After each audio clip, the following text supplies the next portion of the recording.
আসসালামু আলাইকুম রহমতুল্লাহি ওবরাকাতুহ। প্রিয় বন্ধুগণ, আজ আমরা জানব বিশ্বের প্রভাবশালী গণমাধ্যম এবং বাংলাদেশের শীর্ষ পত্রিকাগুলোতে ইরান ও যুক্তরাষ্ট্রকে নিয়ে ঠিক কী বলা হচ্ছে। এই উত্তেজনা কি কেবল হুমকিতেই সীমাবদ্ধ, নাকি এর পেছনে আছে বড় কোনো সংঘাতের ইঙ্গিত? চলুন দলিল ও সূত্রসহ পুরো বিষয়টি সহজভাবে বুঝে নেই। বিশ্বের গণমাধ্যমে ইরান ও যুক্তরাষ্ট্র ইরান উত্তেজনা।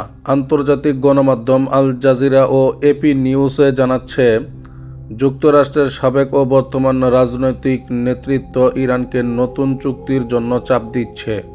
প্রেসিডেন্ট ডোনাল্ড ট্রাম্প প্রকাশ্যে হুঁশিয়ারি দিয়েছেন, চুক্তি না হলে কঠোর পদক্ষেপ নেওয়া হতে পারে। এদিকে হরমুজ প্রণালীতে ইরানের নৌমহড়া। ইরান ঘোষণা দিয়েছে হরমুজ প্রণালীতে তারা লাইভ ফায়ার নৌমহড়া চালাবে। বিশ্বের 1/3 তেল পরিবহন এই পথ দিয়ে হয়, তাই আন্তর্জাতিক মহলে উদ্বেগ বেড়েছে। ইরানের অভ্যন্তরীণ বিক্ষোভ।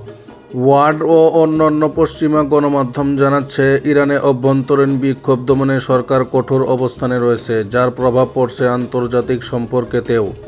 এদিকে মার্কিন নৌবহর ও প্রপাগান্ডা ভিডিও। আসলে পশ্চিমা গণমাধ্যম বলছে যে এটি প্রপাগান্ডা ভিডিও, কিন্তু না, আসলে এটি প্রপাগান্ডা ভিডিও না। ইরানের রাষ্ট্রের মধ্যে তারা ছবি টাঙ্গিয়ে এই দৃশ্য এআইয়ের মাধ্যমে দেখানো হচ্ছে। কিছু আন্তর্জাতিক মিডিয়ায় ইরানের প্রকাশিত প্রপাগান্ডা ভিডিও নিয়ে আলোচনা চলছে, যেখানে কল্পিতভাবে মার্কিন নৌবহর ধ্বংসের দৃশ্য দেখানো হয়েছে। বিশ্লেষকরা বলেছেন এটি মনস্তাত্ত্বিক যুদ্ধের অংশ। এদিকে কূটনৈতিক সংলাপের ইঙ্গিত। এপি নিউজের তথ্য মতে, ইরানের শীর্ষ নিরাপত্তা কর্মকর্তা ওমানে গেছেন, যেখানে যুক্তরাষ্ট্রের সঙ্গে পরমাণু ইস্যুতে বার্তা আদান প্রদানের চেষ্টা চলছে। অর্থাৎ উত্তেজনার মাঝেও আলোচনার দরজা পুরোপুরি বন্ধ হয়ে যায়নি।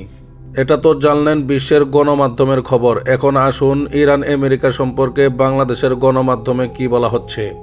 বাংলাদেশ প্রতিদিনের বিশ্লেষণ। বাংলাদেশ প্রতিদিন লিখেছে, এই পরিস্থিতি অনেকটাই 1962 সালের কিউবা মিসাইল সংকটের মতো, যেখানে ভুল সিদ্ধান্ত বিশ্বকে বড় যুদ্ধে ঠেলে দিতে পারত।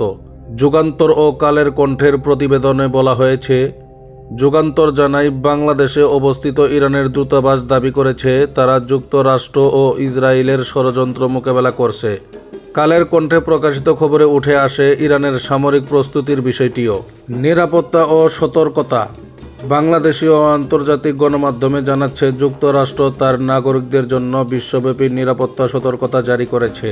সারসংক্ষেপ ও বাস্তবতা। সংক্ষেপে বলা যায়, ইরান ও যুক্তরাষ্ট্রের সম্পর্ক এখন 4টি বিষয়ের উপর দাঁড়িয়ে আছে। 1 নম্বর পারমাণবিক কর্মসূচি, 2 নম্বর সামরিক হুমকি ও শক্তি প্রদর্শন, 3 নম্বর কূটনৈতিক আলোচনা, 4 নম্বর ইরানের অভ্যন্তরীণ অস্থিরতা। বাংলাদেশের গণমাধ্যমও বিষয়টিকে গুরুত্বের সঙ্গে দেখছে, কারণ এর প্রভাব পুরো বিশ্বের মধ্যেই পড়তে পারে। এখন এটাই বোঝা যাচ্ছে, এই উত্তেজনা শেষ পর্যন্ত যুদ্ধের দিকে যাবে নাকি আলোচনার টেবিলে সমাধান হবে, তা সময়ই বলে দিবে।